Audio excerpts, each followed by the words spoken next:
Folks, I want to get a little housekeeping out of the way. One of the people that I subscribe to is Mr. Superboy223. And in quite a few of the videos, he always makes mention of the so-called white person, so-called Italian person, etc., etc., etc. And it always piqued my curiosity why he said so-called. Now, I'm going to put a little shout out to him in the title, and it's not an attempt to get extra views because my channel's not monetized, so you know, whoever sees it, they see it. Whoever doesn't. I'm not going to make any money on this one way or the other. But I thought this subject was important enough to do a video on it. What is a white person? And where does the term white come from? I found it was interesting in trying to find out where and when we first started using the word white to describe quote-unquote so-called white people. And I found this information. Now this is going to be a bit time-consuming because it's going to go through quite a lot. All right, here we go. The cultural boundary separating white Americans from other racial or ethnic categories are contested and always changing. The construction of the white race in the United States was an effort to mentally distance slave owners from slaves.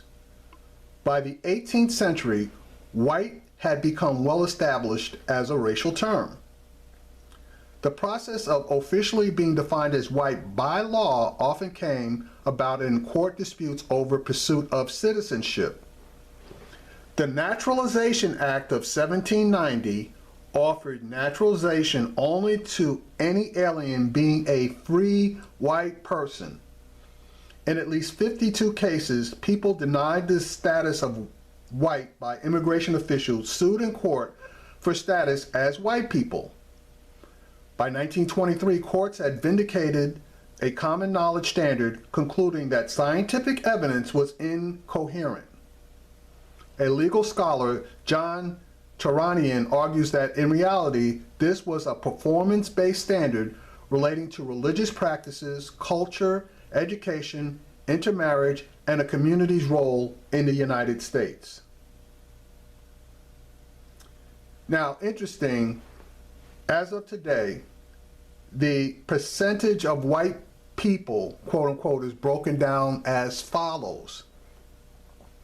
15.2% German, 10.8% Irish, 8.7% English, 5.6% Italian, 3.2% Polish, 3% French, 1.7% Scottish, 1.6% Dutch, 1.6% Norwegian, 1.5% Scottish Irish, and 1.4% Swedish. Now, it would surprise you to know that a whole bunch of these categories that are listed as white weren't always white. The 2000 U.S. Census states that racial categories generally reflect the social definition of race recognized in this country. They do not conform to any biological, anthropological, or genetic criteria. It defines white people as people having origins in any of the original peoples of Europe, the Middle East, or North Africa. The 1990 U.S. Census public use microdata sample lists Caucasian or Aryan ancestry responses as subgroups of white, but a different study does not. In U.S. Census documents, the designation white or Caucasian may overlap with the term Hispanic, which was introduced in the 1980 census as a category of ethnicity separate and independent of race. In cases where individuals do not self-identify, the U.S. Census parameters for race give each national origin a racial value. The U.S. Department of Justice Federal Bureau of Investigation also categorizes white people as people having origins in any of the original peoples of Europe, the Middle East, or North Africa through racial categories used in the UCR program adopted from the Statistical Policy Handbook written in 1978 and published by the Office of Federal Statistical Policy and Standards from the U.S. Department of Commerce. According to Frank Sweet, various sources agree that on average, people with 12% or less African admixture appear white to the average American, and those with up to 25% look ambiguous with a Mediterranean skin tone, i.e. dark Italians. All right, let's break this down. As indicated, a bunch of these different groups were not originally designated as white. Let's start with the Germans. Large numbers of Germans migrated to North America between the 1680s and the 1760s. Many settled in the English colony of Pennsylvania. In the 18th century, many persons of English descent harbored resentment towards the increasing number of German settlers. People like Benjamin Franklin complained about the increasing influx of German Americans, stating that they had a negative influence on the early United States. The only exceptions were Germans of Saxon descent who, with the English, make the principal body of white people on the face of the earth. Unlike most European immigrant groups, whose acceptance as white came gradually over the course of the late 19th century, that is, the U.S. colloquial definition, since all Europeans were white by legal U.S. definitions, German immigrants quickly became accepted as white. Let's talk about the Finnish people. The earliest Finnish immigrants into the United States were colonists that were designated Swedish in the legal sense and perhaps spoke Swedish. They settled in the Swedish colony and were supposed to have assimilated into the British culture quickly. More recent Finns were on occasions racially discriminated against and not seen as white, but Asian. The reason for this were the arguments and theories about the Finns originally being of Mongolian instead of native European origin due to the Finnish language belonging to the Uralic and not the Indo-European language family. On January 4th, 1908, a trial was held in Minnesota about whether John Sven and several other Finnish immigrants would become naturalized United States citizens or not, as the process was only for whites and blacks in general, and District Prosecutor John Sweet was of the opinion that Finnish immigrants were Mongols. The judge, William A. Kant, later concluded that the Finnish people may have been Mongolian from the beginning, but that the climate they lived in for a long time and historical Finnish immigration and assimilation of Germanic tribes, the Teutons, which he considered modern pure Finns, indistinguishable from, had made the Finnish population one of the whitest, fairest people in Europe. If the Finns had Mongol ancestry, it was distant and diluted. John Swen and the others were made naturalized U.S. citizens, and from that day on, the law forbid treating Finnish immigrants and Americans of Finnish descent as not white. In the beginning of the 20th century, there was a lot of resentment from the local American population towards the Finnish settlers because they were seen as having very different customs and were slow in learning English. Another reason was that many of them had come from the red side of Finland and thus held socialist political views. How about the quote-unquote Hispanics? Now this one was really interesting. Hispanic Americans are Americans who have a significant number of Spanish-speaking Latin American ancestors. While Latin Americans have a broad array of ethnic, racial, and cultural backgrounds, they all tend to be indiscriminately labeled Hispanic, giving that term a racial value. Recently, many Americans have opposed separating Hispanic from non-Hispanic, especially white Hispanic from non-Hispanic white, seeing it as a form of ethnic discrimination. This may be true, given that all Hispanics, regardless of race, are included in affirmative action programs. It was not until the 1980s, after years of protests from the Chicano movement, the United States government created the term Hispanic to classify all peoples who come from Spanish-speaking countries. The term Hispanic has in recent years in the United States been given racial value, with the perception of a racial Hispanic look being that of a Native American race or of the mixed races, usually mestizo or mulatto, as the majority of the people who immigrate from Spanish-speaking countries to the United States are of that racial origin. Due to this racial perception of Hispanics, even among Hispanic Americans themselves, white U.S. Hispanics and Latinos, black U.S. Hispanics and Latinos, and Asian U.S. Hispanics and Latinos are often overlooked in the U.S. mass media and in general American social perceptions. The white Hispanics and Latinos who are perceived as Hispanic by Americans usually possess typical Mediterranean Southern European pigmentation, i.e. olive skin. They also have dark hair and dark eyes, as most Spanish and white Latin American immigrants are, and most white Hispanic and Latinos are. On the 2000 census form, race and ethnicity are distinct questions. A respondent who checks the Hispanic or Latino ethnicity box must also check one or more of the 5 official race categories. Of the over 35 million Hispanics or Latinos in the 2000 census, a plurality of 48.6% identified as white, 48.2% identified as other, most of whom are presumed of mixed race such as mestizo or mulatto, and the remaining 3.2% identified as black or other races.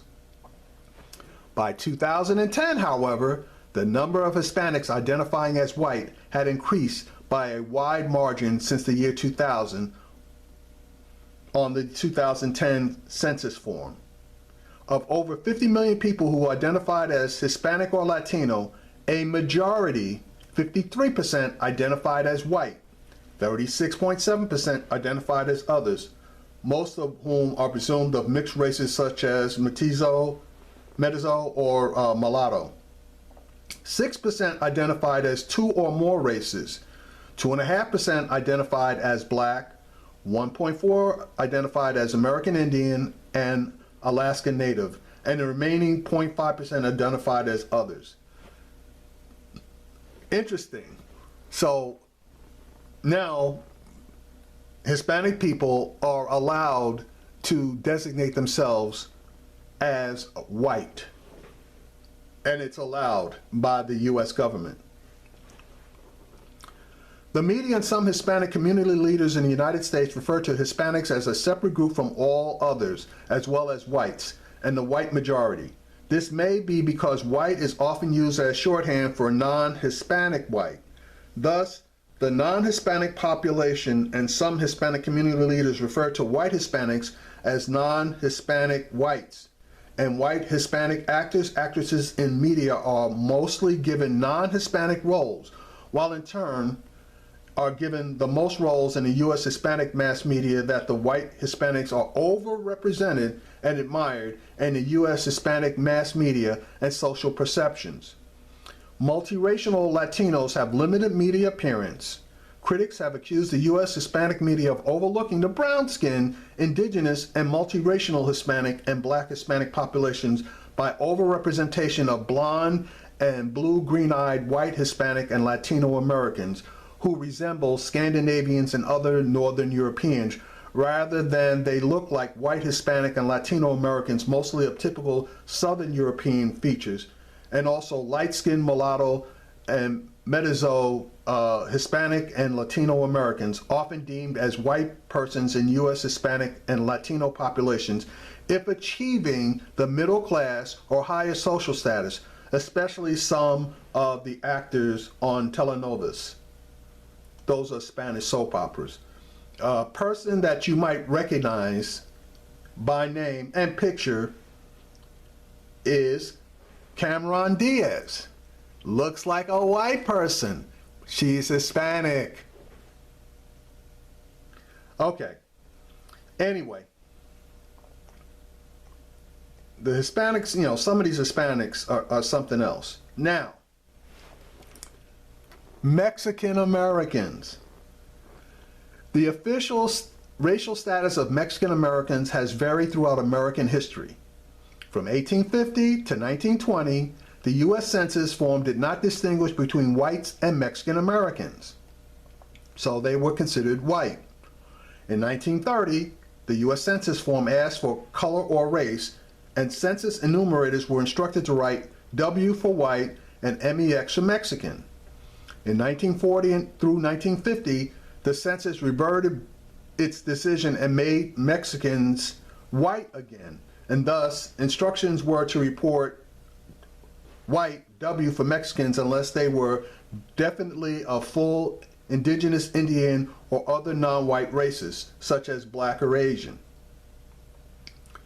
During periods in U.S. history when racial intermarriage wasn't legally acknowledged and when Mexicans and Mexican Americans were uniformly allotted white status, they were legally allowed to intermarry with what today are termed non-Hispanic whites, unlike blacks and Asians.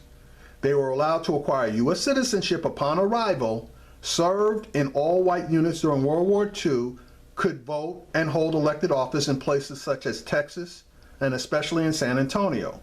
They ran the state politics and constituted most of the elite of New Mexico since colonial times, and went to integrated schools in Central Texas and Los Angeles.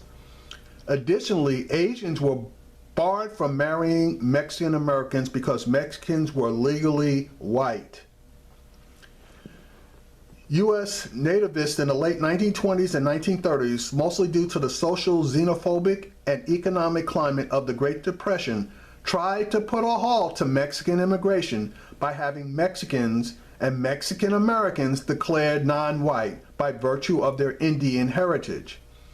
After 70 years of being in the United States and having been bestowed white status by the U.S. government, this was the first time the United States began to show true racist attitudes towards Mexicans in America, something that usually came quickly to people of other races. They based their strategy on a 1924 law that barred entry to immigrants who were ineligible for citizenship, and at that point only blacks and whites and not Asians or Native Americans could naturalize and become U.S. citizens. The test case came in December 1935 when a Buffalo, New York judge rejected Jalisco native Timoteo Andrade's application for citizenship on the grounds that he was a Mexican Indian. Had it not been for the intervention of the Mexican and American governments who forced a second hearing, this precedent could very well have made many Mexicans, the majority of whom were mestizo, ineligible for citizenship. When mixed-race Mexicans were allowed to retain their white status in American society, they were unperturbed with the fact that the United States still continued its discriminatory practices towards Mexican of full indigenous heritage. So they got theirs and fuck the rest of the Mexicans, that didn't have white skin. During the Great Depression, Mexicans were largely considered non-white. As many as 400,000 Mexicans and Mexican Americans were deported in a decade-long effort by the government called the Mexican repatriation. In the 2000 U.S. Census, around half of all persons of Mexican or Mexican American origin in the U.S. checked white to register their race, in addition to stating their Mexican national origin. Mexican Americans are the largest white Hispanic group in the United States. Okay, let's head for the Caribbean. Caribbean countries such as Cuba, heritage since they include indigenous and African legacies. Africans were imported to the islands throughout the colonial period, and indeed, blacks accompanied the first Spanish explorers, with more arriving to harvest sugar in the 20th century prior to the Revolution.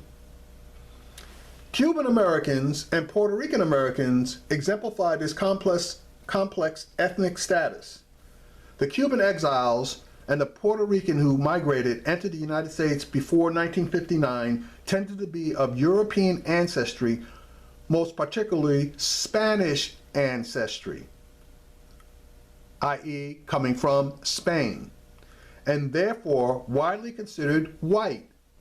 Their appearance let them be more accepted by an American culture than openly discriminated against Afro-Cubans and Afro-Puerto Ricans and other races. In some cases, this white racial status allowed them to feel superior over other racial and ethnic groups and to make claims to rights and privileges. Where have we seen that?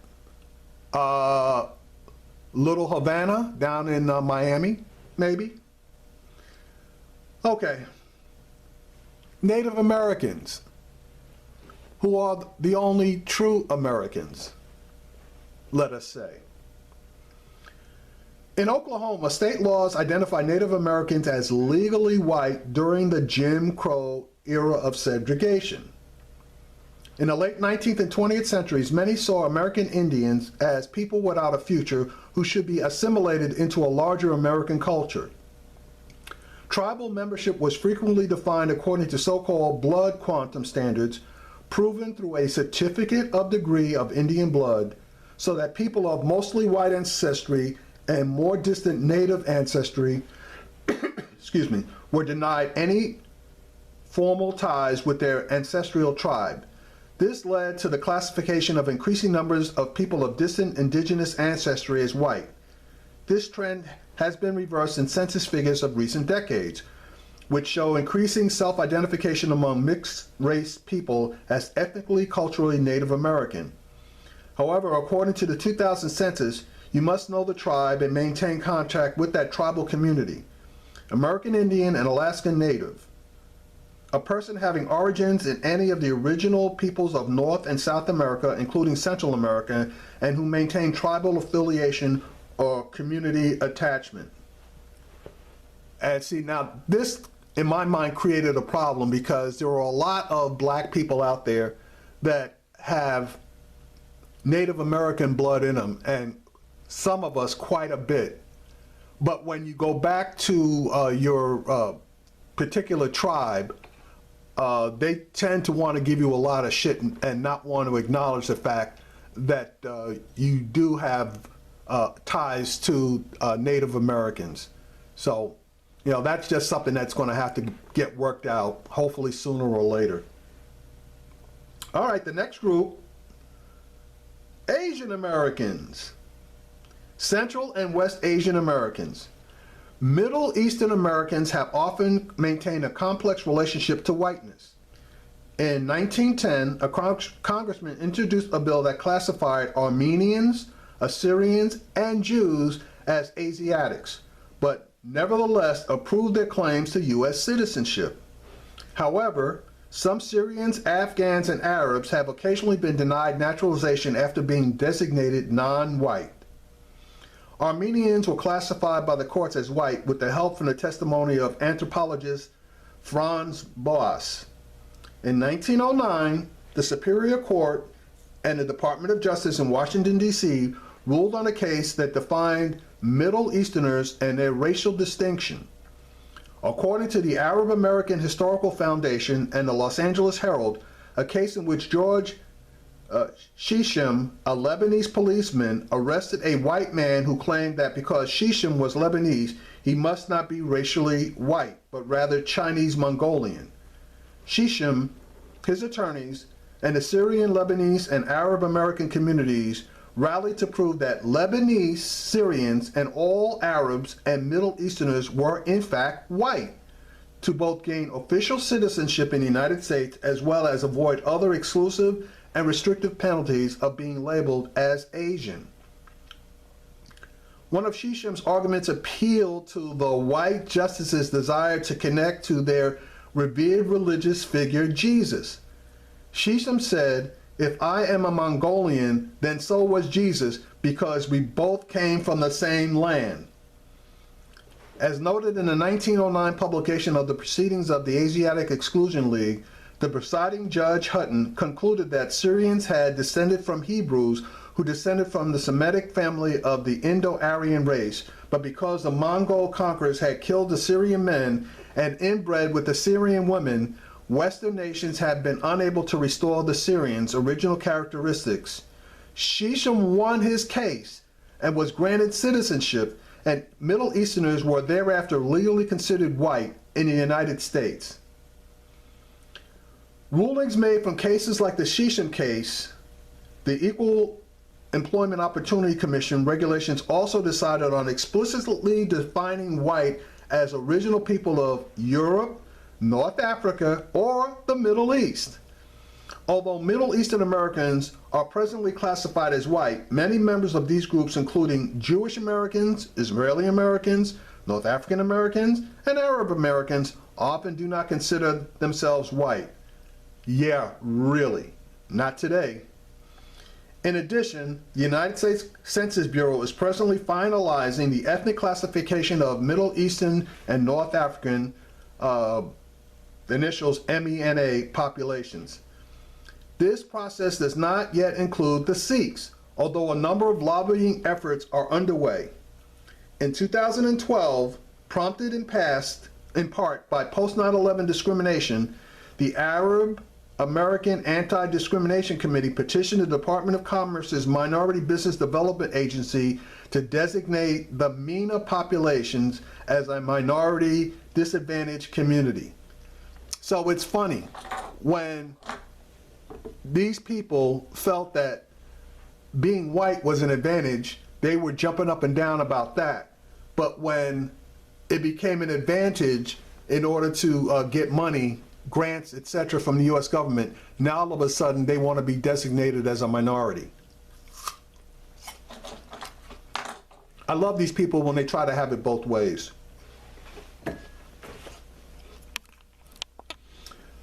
Following consultations with MENA organizations, the Census Bureau announced in 2014 that it would establish a new MENA ethnic category for populations from the Middle East, North Africa, and Arab world, separate from the white category for which these populations had originally lobbied in 1909.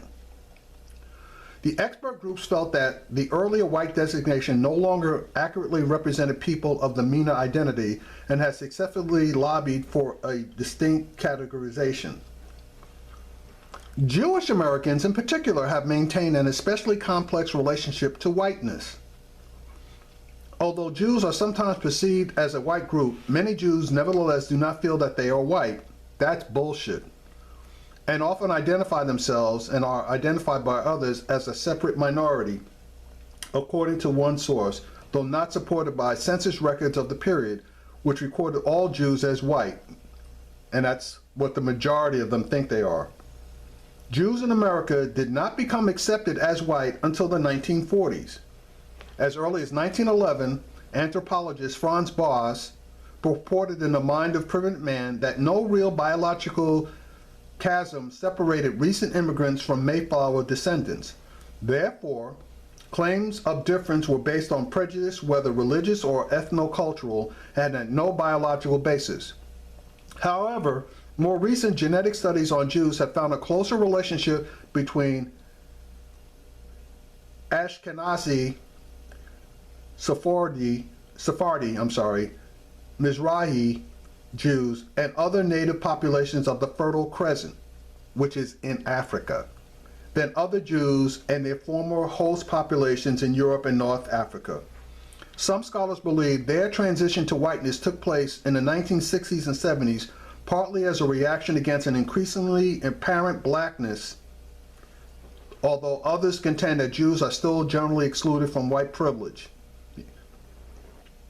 Activist Michael Lerner argues in a 1993 Village Voice article that in America, to be white means to be the beneficiary of the past 500 years of European exploration and exploitation of the rest of the world, and that Jews can only be deemed white if there is massive amnesia on the part of non-Jews about the monumental history of anti-Semitism.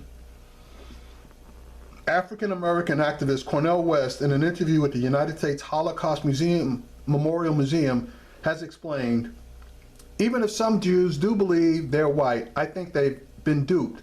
I think that anti-Semitism has proven itself to be a powerful force in nearly every post of Western American civilization where Christianity has a presence. And so even as a Christian, I say continually to my Jewish brothers and sisters, don't believe the hype about your full-scale assimilation and integration into the mainstream. It only takes an event or two for a certain kind of anti-Jewish, anti-Semitic sensibility to surface in places that you would be surprised. But I'm just thoroughly convinced that America is not the promised land for Jewish brothers and sisters. A lot of Jewish brothers say, no, that's not true. We finally, yeah. Now, they said that in Alexandria. You said that in Weimar, Germany. In addition, white nationalists and white supremacist groups typically reserve membership exclusively for individuals of European ancestry. The U.S. National Socialist Movement thus stipulates that party membership is open to non-Semitic heterosexuals of European descent. Are you ready for the Indians and the Hindus? Okay, let's go. Beginning in the mid-19th century, the United States experienced significant immigration from East Asia and the Indian subcontinent, followed by reactions such as the Workmen's Party against Chinese and later other East Indian immigrants as competitors with white labor and fears of the yellow peril that Asians could outnumber the white population in some areas and become dominant. The Naturalization Act of 1790 naturalized American citizenship to whites. However, the United States versus Wong Kim Ark in 1898 confirmed citizenship by birth in the United States regardless of race. As a result, in the early 20th century, many new arrivals with origins in the Far East petitioned the courts to be legally classified as white, resulting in the existence of many United States Supreme Court rulings on their whiteness. In 1922, the court case Takoi Ozawa versus United States deemed that Japanese are part of the Mongoloid race and thus non-white. In Jim Crow era Mississippi, however, Chinese American children were allowed to attend white-only schools and universities rather than attend black-only schools, and some of their parents became members of the infamous Mississippi White Citizens Council, who enforced policies of racial segregation. Although in an opposite turn in other parts of the United States, in 1927, the Supreme Court finds that states possess the right to define a Chinese student as non-white for the purpose of segregating public schools in the case of Lum versus Rice. As the Jim Crow era lasted between 1876 and 1965, this effectively placed Lum v. Rice within that same time period. In a precursor to Brown v. Board of Education, a 1947 federal legal case, Mendez versus Westminster fought to take down segregated schools for Mexican Americans and white students. In doing so, this prompted Governor Earl Warren to repeal a state law calling for segregation of Native Americans and Asian American students in California. Further proof that East Asians were segregated in the American educational system during the Jim Crow era of the United States. After that, it left blacks as the only race that was still segregated in the educational system of California. South Asian Americans. The classification of Indian Americans has varied over the years and across institutions. Originally, neither the U.S. courts nor the Census Bureau categorized Indians as a race because there were only negligible numbers of Indian immigrants in the United States. Various court judgments instead deemed Indians to be white or not white for the purposes of law. In 1923, the Supreme Court decided in United States versus Bhogat Singh Thund that people of Indian descent were not white men and thus not eligible for citizenship. The court conceded that while Thun was a high-caste Hindu born in the northern Punjab region and classified by certain scientific authorities as of the Aryan race, he was not white, since the word Aryan has to do with linguistic and not at all with physical characteristics. And since the average man knows perfectly well that there are unmistakable and profound differences between Indians and white Americans. Associate Justice George Sutherland wrote in his summary, "The eligibility of this applicant for citizenship is based on the sole fact that he is of high caste Hindu stock, born in Punjab, one of the extreme northwestern districts of India, and classified by certain scientific authorities as of the Caucasian or Aryan race. In the Punjab and Rajputana, while the invaders seem to have met with more success in the effort to preserve their racial purity, intermarriages did occur, producing an intermingling of the two and destroying to a greater or less degree the purity of the Aryan blood. The rules of caste, while calculated to prevent this intermixture, seem not to have been entirely successful. The given group, Asian Indian, cannot be properly assigned to any of the enumerated grand racial divisions. The type may have been so changed by intermixture of blood as to justify an intermediate classification. Something very like this has actually taken place in India. Thus in Hindustan, India, and Barara, a town in India, there was such an intermixture of the Aryan invader and the dark-skinned Dravidian. The U.S. Census, however, has over the years changed its own classification of Indians. In 1930 and 1940, Indian Americans were classified as Hindu by race. In 1950 and 1960, they were categorized as other race. In 1970, they were deemed white. Since 1980, Indians and other South Asians have been classified according to self-reporting, with many selecting Asian Indian to differentiate themselves from people of American Indian or Native American background. North Africans. Under the U.S. Census definition and U.S. federal agency, individuals with ancestry from North Africa, you know where Egypt is, right, are considered white.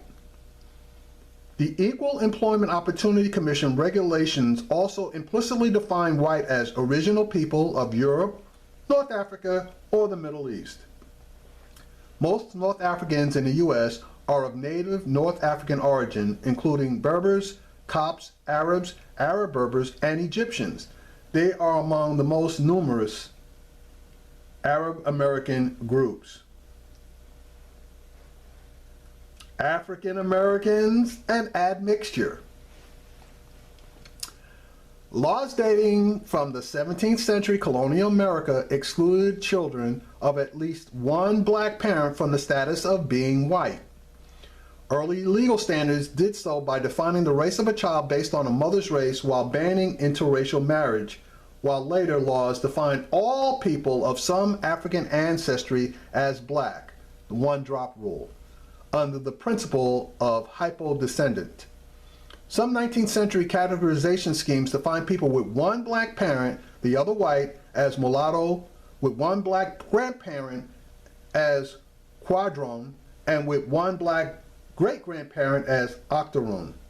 Now, I had heard that term when I was a little kid about people being called quadroons, and I never really knew what it was until this moment. Some members of these categories passed temporarily or permanently as white. Until the Civil War, racial identity depended on the combination of appearance, African blood fraction, and social circle. However, since several thousand blacks have been crossing the color line every year, the phenomenon known as passing for white, millions of white Americans have recent African ancestors.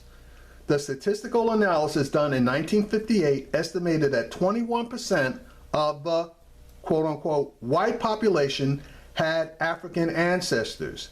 The study concluded that the majority of Americans of African descent were actually white and not black. Now, you're going to notice that I didn't mention two particular groups. Well, hopefully you noticed. One of those groups are the Italians. Here's when they obtained their whiteness. Traditionally, we think of a large wave of Italians would arrive on American shores, and they would not be considered as such. The period between 1880 and 1920, known as the Great Arrival, when at least 3 million Italians migrated to the United States, created an era in which Southern Italians had to become white. There were two races in America then, black and white. Italians were thrust into a country where being one and not the other meant the difference between finding economic success, safety, and acceptance. Like the Irish, another immigrant group that arrived in the United States during this time, and that's not necessarily true either, Italians were not perceived as white. They were, as historians James Barrett and David Rodinger call them, in-between people. But once Italians gained an awareness of what whiteness could bring them, they embraced it, the authors said. There is proof Italians didn't always see themselves as white. In the 1880s, Italian immigrants occupied the East Harlem section of Manhattan. There still stands Church of Our Lady Mount Carmel on 116th Street, 1 block from the East River, a vestige of that time. A giant festa took place in the neighborhood on the streets surrounding the church to honor and celebrate the Madonna, an important figure for Italians. But what started out as a party that drew immigrants from all over southern Italy became an important plot point in how Italians learned to navigate the shifting lines of race in America. The festa surrounded the Church of Our Lady of Mount Carmel there had its roots in devotions begun by immigrants from Polo near Naples in the 1880s. The celebration of the Virgin's honor, so brilliantly described in the work of Robert Orsi, became the central communal event in Italian Harlem, drawing immigrants from all over southern Italy. As Italian Americans who were finally well off enough to get out, i.e. left the neighborhood, and often their parents after World War II, ties of ethnicity and family became still more bound up with rituals of return to the festa. According to Orsi, the Puerto Ricans who transformed the area into Spanish Harlem had to be imagined as pushing out the Italians who left because of their proximity to Italian Americans in color, language, and for a time around Marc Antonio politics. Puerto Ricans represented a particular threat to the security of Italian Americans' whiteness. One strategy in policing the line between Italian Americans and Puerto Ricans was to keep the latter unwelcome at the festa to the Madonna of 115th Street. Indeed, Orsi adds, this racial imperative was so strong that the darker but less prominent and therefore less threatening Haitians could be included in the festa and could be considered not so black as the Puerto Ricans. St. Anne's Parish in East Harlem featured in the image of San Benedetto, or Il Moro as he was known in southern Italy, perhaps the most dramatic statue of a black Italian saint in the United States. The son of slaves brought to Sicily from Ethiopia in the 16th century, Benedetto's feast day was marked early in the century with some African Americans included in the Harlem festivities. Indeed, his transportation to New York City suggests the possibility of a road not taken towards an egalitarian pan-Latin challenge to the hyper-whiteness of holiness. Italian Americans were more typically took a road to white identity, in many cases to the suburbs. Puerto Rican worshippers inherited the statue, although a few Italian Americans persist in the parish today. Elsewhere, San Benedetto became known as Saint Benedict the Black, the patron saint of African Americans. So, the Italians learned really quick when they got over here, better to be white than to be black, even though there was a definite connection. After all, Italy is just a boat ride from Africa. Okay, the Irish. How many of you know that the English had the Irish as slaves. How many of you know that the English imported the Irish into America as slaves, or the politically correct term today is indentured a servant? That's just a fancy way of saying a slave. How many of you know that for a black slave, the cost was approximately 50 shillings? The cost for an Irish slave was 5 shillings. How many of you know that the slave owners tended to take the Irish female slaves and mate them with the black male slaves? The reason that they did this was so as to increase the number of slaves that they held while not having to put out any money for them.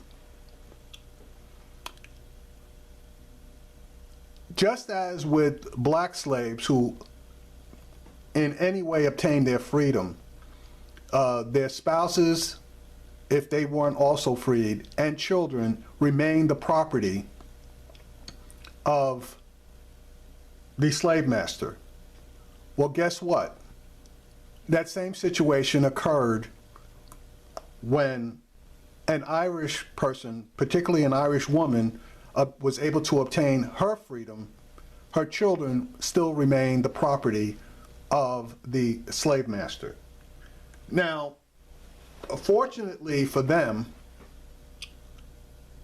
the United Kingdom, England, stopped the practice of turning the Irish people into slaves.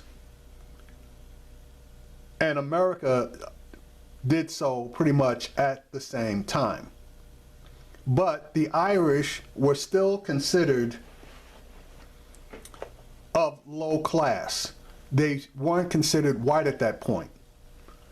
In order for them to raise their status, a lot of them became slave catchers.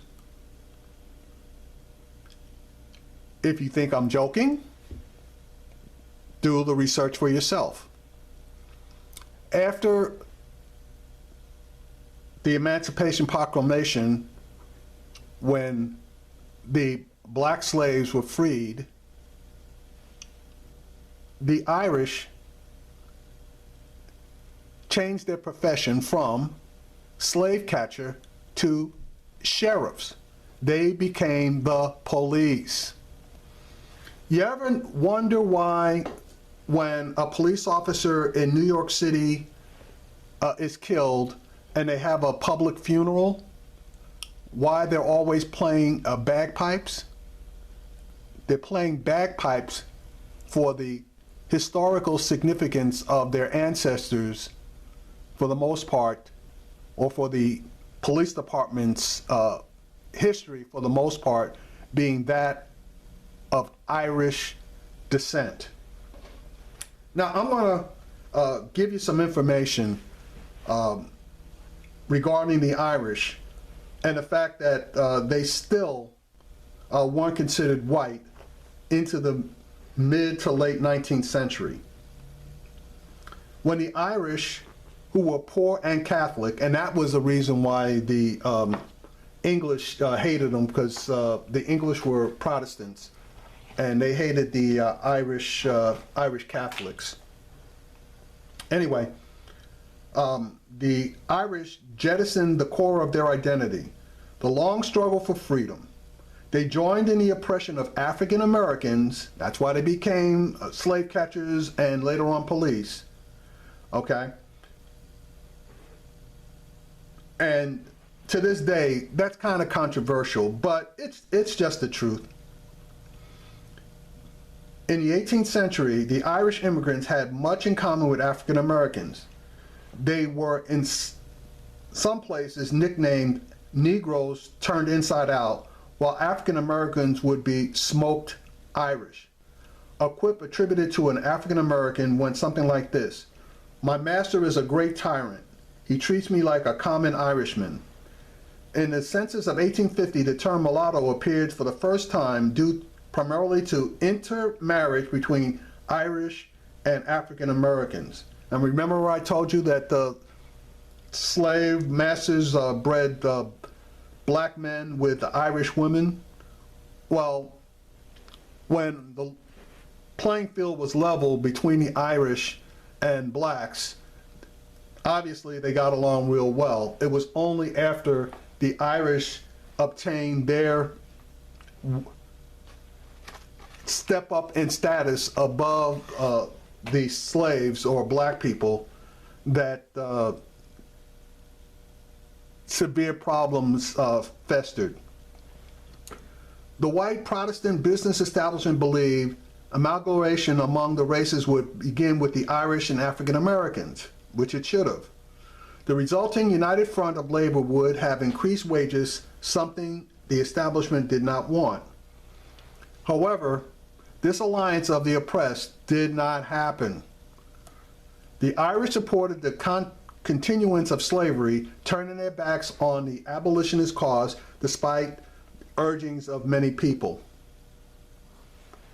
A study concluded that the Irish failed to support abolition at least partially because they could not see beyond their own concerns and prejudices. While Irish American repealers maintained a pride and love for their homeland, they acted unabashedly American in the way they dealt with the slavery controversy. Murphy's thesis is echoed in Noel Ignatov's more eye-catching title, How the Irish Became White. I suppose I was saddened by this discovery, especially when I considered Irish alacrity to claim Barack Obama as one of their own. Actually, Mr. Obama is only a smidgen over 3% Irish. However, as I read more, I realized that the story is more complex than it seems. Immigration was not an easy journey in the mid-19th century. The Irish weren't the only immigrants streaming into the growing urban centers such as New York, Philadelphia, and Boston. Great waves of immigrants from Europe, Canada, French Canadians, and crucially freed or fleeing slaves crammed into cities competing for the same jobs. For the poor, black or white, Italian or Chinese, the equation was simple: work or starve. Men fought each other physically for jobs, driving a wedge between their cultural communities. For the Irish in this dog-eat-dog job market, support of abolition would not have been a high priority. Another deterrent to Irish support of abolition may have been the United States Naturalization Law of 1790, that it restricted naturalization to free white people and of good moral character. The aspiring citizen pledged to support the Constitution of the United States. Well, we know in the Constitution, black people weren't even considered human. They were considered 3/5 of a person. Therefore, the Irish may have hesitated to support abolition, seeing it as a threat to the Constitution. Yeah, that's just a bullshit excuse for looking out for yourselves. Unfortunately, the Irish went beyond passive support of slavery. It is a curious fact, wrote John Finch, an English Owenite who traveled the United States in 1843, that the Democratic Party, and particularly the poorer class of Irish immigrants in America, are greater enemies to the Negro population and greater advocates for the continuance of Negro slavery than any portion of the population in the free states. In the Philadelphia riots of 1844, Irish mobs attacked African Americans, their homes, businesses, and churches, and at a political level, they helped suppress debate about abolition.